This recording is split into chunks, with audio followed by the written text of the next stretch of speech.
জগতের কোনো মায়ের এই স্নেহকে ভাষায় বর্ণনা করা যায় না। মায়ের স্নেহ সব কিছুর ঊর্ধ্বে।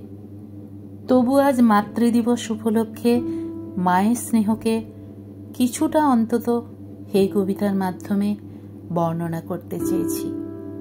কবিতার নাম মায়ের আঁচল। মায়ের আঁচলের সুখের থেকে জীবনে যেন কেউ না হয় বঞ্চিত।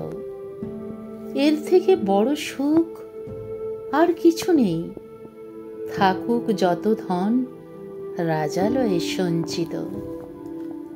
জরাতপ্ত দেহে যখন পাওয়া যায় মায়ের সুশীতল হাতের একটু ছোঁয়া, সুমধুর লাগে সেই সুখ স্পর্শ, যেন তপ্ত দুপুরে মাটি বৃষ্টি ধোয়া।